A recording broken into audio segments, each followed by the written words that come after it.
Penguin Random House Canada presents Sideways, The City Google Couldn't Buy, by Josh O'Kane.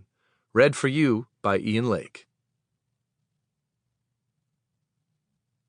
To approach a city, or even a city neighborhood, as if it were a larger architectural problem, capable of being given order by converting it into a disciplined work of art, is to make the mistake of attempting to substitute art for life. The results of such profound confusion between art and life are neither life nor art. They are taxidermy. Jane Jacobs, The Death and Life of Great American Cities, 1961. Lyle Lanley. I swear it's Springfield's only choice. Throw up your hands and raise your voice. Townspeople. Monorail. What's it called? Monorail. Once again, monorail. Marge Simpson. But Main Street's still all cracked and broken. Bart Simpson. Sorry, Mom, the mob has spoken. Monorail! Monorail! Monorail! The Monorail Song. The Simpsons, 1993. Prologue. After the Gold Rush. The Berliners couldn't tell whether to be excited or disappointed. It was just after noon on a late October day in 2018, and their screens were lighting up in and around the neighborhood of Kreuzberg, just east of the city's core. The loosely connected crew didn't all call themselves activists, but they sure acted like activists, and they were frantically texting and emailing each other, trying to figure out if they'd just won a 2-year campaign against one of the world's most powerful companies. If they really had, they'd learned the news in the most mundane way possible, from a blog post. Campus in Kreuzberg substation becomes house for social engagement, the post began in German. Big changes were coming to the neighborhood just east of Berlin's core. Everything is different, the post continued. Google is handing over the space to us as social experts to unleash the full power of social action. Was the post some kind of hoax? The link the Berliners were bouncing around was from Better Place, a relatively unknown local online donation platform, which would get access to a large space in a converted electrical substation instead of Google, the Californian corporate giant that had become a household name by making the world's information easier to find. It was Google that had the lease on the space.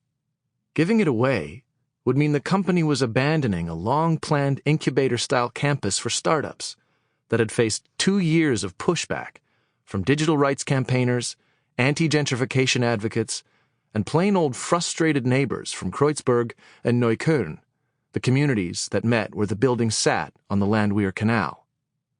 The allies were unlikely.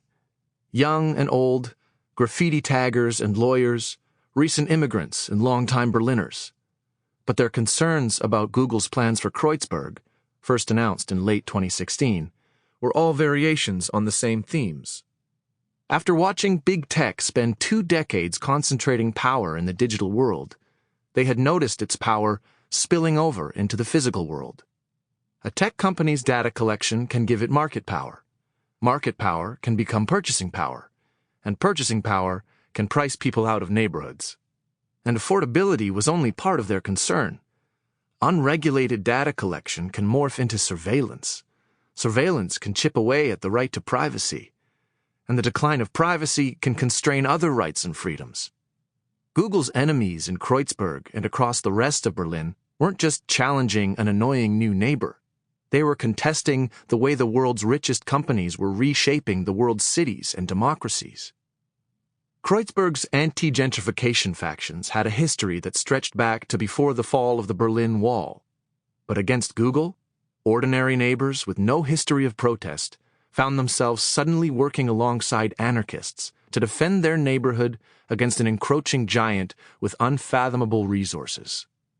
Their flyers and pamphlets were augmented by a loose crew of self-described nerds who took the battle into territory that Google had long ago claimed, the Internet, to bring global attention to their campaign. Some of those opponents branded their battle as a movement with a name few would forget: Fuck Off Google. Tens of thousands of stickers bearing their campaign's name were slapped across Berlin's courtyard walls, train station halls, and bathroom stalls. Just a month before the blog post was published, dozens of the movement's supporters had occupied the old electrical substation, with a handful getting taken away by the police. Their tactics had worked. Or, well, maybe they had. Some of the fuck-off Google crew weren't sure they could believe the post. They traded messages furiously. There was a poorly staged photo attached to the announcement of a Google executive in a gray sweater handing the keys over to the new tenants. One member of the crew zoomed in as close as possible to see if the image had been photoshopped. "Doesn't look fake," the Berliner emailed in English to the rest of the group. "Have we won already? We were only starting having fun." Eventually, headlines began proving that the news was real. In Europe, The Guardian, BBC, and Le Monde covered the end of the Google Kreuzberg campus. So did Bloomberg, the New York Times, CNN, and the Wall Street Journal. The coverage came with new details. Google would spend 14 million euros to cover 5 years of rent, utilities, and retrofitting costs so that Better Place and a social cooperative could take over the company's space. For the Berliners who'd fought the campus, this carried a subtext that seemed much more consequential than corporate benevolence. It looked like Google was willing to spend 14 million euros just to get rid of a nuisance, to rid itself of them. Soon, night had fallen in Berlin, and some of the fuck-off Google crew decided they should mark the occasion. A few dozen of them gathered in front of the substation, cheering and popping bottles of cheap, sparkling East German wine named after Little Red Riding Hood, Rotkäppchen, as the canal glistened in the dark behind them. But the celebration was muted.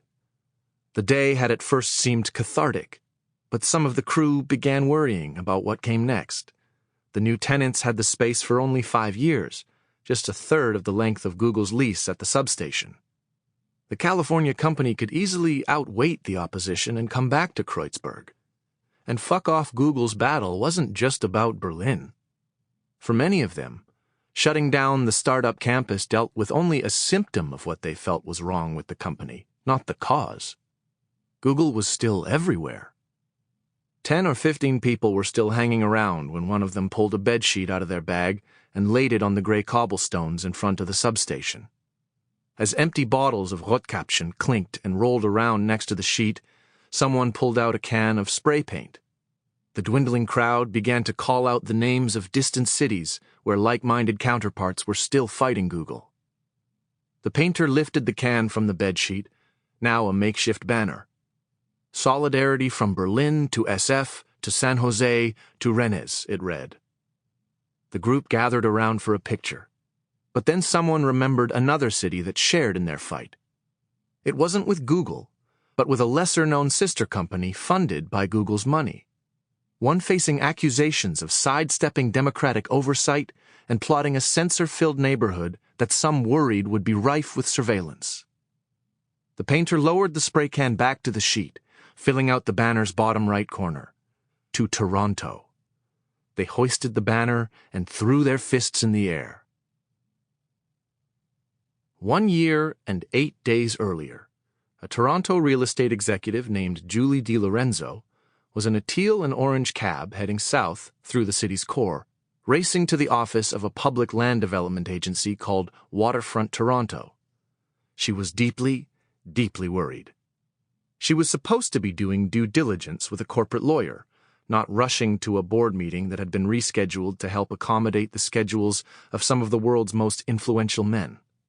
Worse, the Waterfront Board was meeting to vote about the project she wanted to talk through with the corporate lawyer, a partnership with a Google affiliate called Sidewalk Labs to develop an ambitious, sustainable, high-tech community on the shore of Lake Ontario in Canada's biggest city. It was a little after 8 a.m. on Monday, October 16, 2017. A veteran property developer with an anxious attention to detail, DiLorenzo was on the phone with a different lawyer, one she'd hired to advise her on corporate governance, just as she had been until 10 p.m. the night before. She was trying to figure out if she should vote against the project, abstain, or leave the Waterfront Board altogether. Taken at face value, The partnership meant Toronto would gain access to Sample complete. Ready to continue?